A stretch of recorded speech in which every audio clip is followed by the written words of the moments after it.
You know, for as long as humans have looked up at the sky, we've been absolutely mesmerized by things falling down.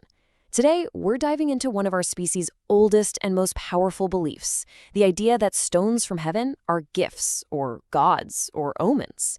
It's a story that's literally written in iron, stone, and a whole lot of faith. So let's kick things off with what might be the most famous sacred stone on the entire planet, the Black Stone, set right into the corner of the Kaaba. Every single day, millions of people orient their entire lives toward this one spot. It's a practice that goes back even before Islam. And it really frames our whole question today.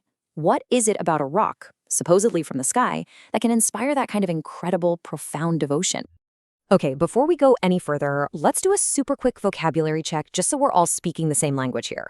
So you've got your meteoroid, that's the rock just kind of floating around out there in space.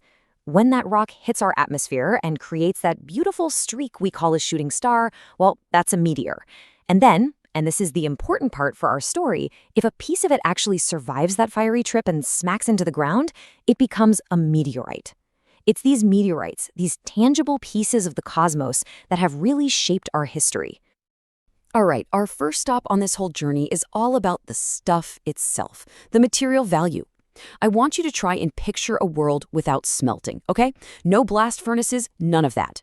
In that world, the only iron you could get your hands on was the stuff that literally fell out of the sky in the form of meteorites. This made it rarer than gold, truly, the metal of the gods. And look, this isn't just me being poetic. That phrase, metal from heaven, is the literal translation of the ancient Egyptian hieroglyph for iron. They believed the sky was a giant iron bowl, and that sometimes little pieces of it would just fall down to earth. I mean, that tells you everything, right? It shows you exactly how they saw this incredible, almost magical material. And this timeline here really drives home just how far back this goes. I mean, look at this. The oldest iron artifacts we've ever found, these little Guernsey beads from Egypt, they were hammered out of a meteorite something like 4,500 years ago. 1,000 years after that, the Hittites made a dagger from this same celestial iron. And of course, there's the absolutely famous dagger of Tutankhamun, buried with the boy king, its blade forged from a metal that was simply not of this world. You gotta understand, these weren't just knives or beads, no way. They were symbols of ultimate power, a direct line to the divine. 10.6 kilograms, that's over 23 pounds, by the way. And that is the weight of this just absolutely incredible artifact, a Buddha sculpture, possibly of the god Vaishravana. And what makes it so mind-blowing, it was carved from a single solid iron meteorite that was found on the border of Siberia and Mongolia. I mean, just stop and think for a second about the sheer skill and the reverence it would take to turn a chunk of fallen sky into the image of a god. Okay, so this is a great pivot point. We're moving from the material value of these things to the purely spiritual. Because for a lot of ancient cultures, the value wasn't just in the rare metal. The stone itself wasn't a tool to be used. It was a god to be worshipped, a direct physical link to the heavens. And you know, the ancient world actually had a specific word for these kinds of sacred stones, Baels. And that word comes right from the Semitic phrase Baetyl, which literally means house of God. And get this, that wasn't a metaphor. They believed these stones were the literal homes of their deities, like a physical embassy of the divine, right here on Earth. And believe me, these things were everywhere. This table we're looking at, man, it barely even scratches the surface. You've got the Benben stone from the Egyptian sun cult, the conical stone the Roman Emperor Elagabalus brought all the way from Syria, the sacred stone of the Phoenician goddess Astarte, and then you've got, of course, the black stone in Mecca. So you see the pattern, right? But, and here's the kicker, you also see the big question mark. Were they really from space? So let's zoom in on one of these for a second, the Benben stone. For the ancient Egyptians, this thing was a huge deal. It wasn't just some sacred object. In their mythology, the Benben was the very first mound of earth to rise up out of the chaotic primordial waters. It was the spot where the world began, and where the creator god Atum either popped into existence or literally fell upon it from the sky. It was, to them, the literal starting point of all reality. Pretty wild, huh? Okay, so up to now, we've been talking a lot about the objects, right? The meteorites that land on the ground. But what about the event itself? That spectacular, maybe even terrifying, but definitely awe-inspiring light show in the sky. For many cultures, this wasn't just a rock falling. It was the sky itself sending a message, a warning, or a call to action. And what's fascinating is how that message was interpreted. I mean, it could not be more different depending on where you were in the world. So you take many Australian Aboriginal traditions. A meteor? That's terrifying. It's an evil spirit, a death omen, maybe a spear of dark magic called Quilta being thrown from the heavens.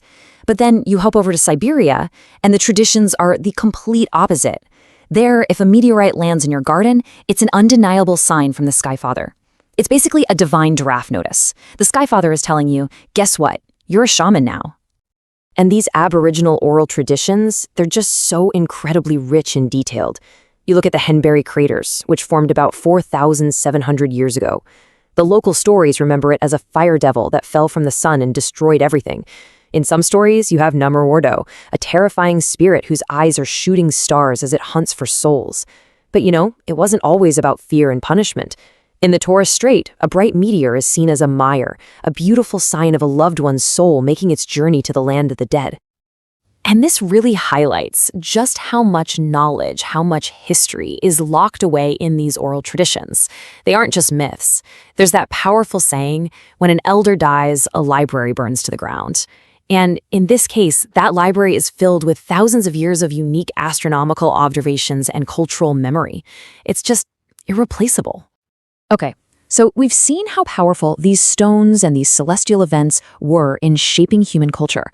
But now we have to get to the tricky part. This is where belief runs headfirst into the hard wall of science. How much of this is story and how much is stone? And this really is the crucial question, isn't it? With all these powerful traditions, all these sacred histories, modern science lets us actually analyze these artifacts and ask a pretty simple question. Did this really fall from the sky? And the answer? Well, it's often a lot more complicated than you might think. So, scientific analysis is what helps us start to separate the confirmed facts from the deeply held faith. In one corner, you have the confirmed hits.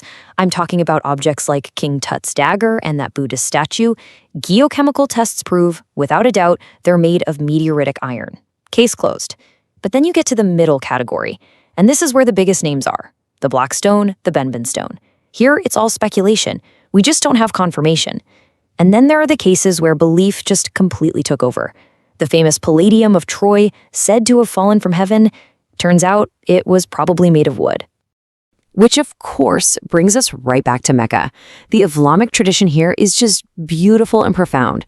The stone fell from heaven to show Adam and Eve where to build the first temple. We also know it was revered by pagans long before Islam. But from a scientific standpoint, we just don't know. And because of how sacred it is, it's probably never going to be tested in a way that gives us a final answer.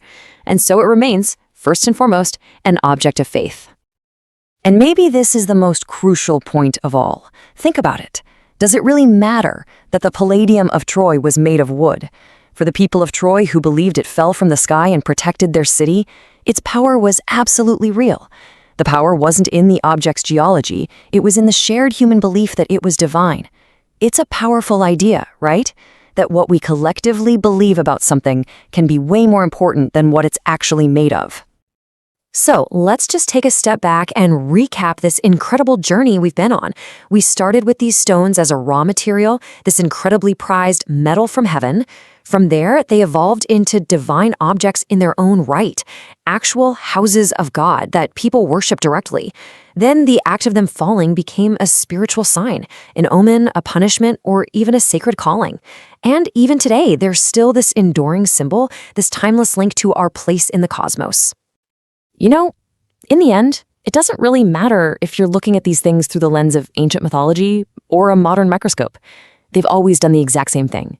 They make us stop what we're doing, look up, and think about our place in this huge, wild universe. They connect our little world to the vast cosmos. Which really just leaves us with one final question to chew on. What stories, what science, what meaning will we find in the next stone that falls from the sky?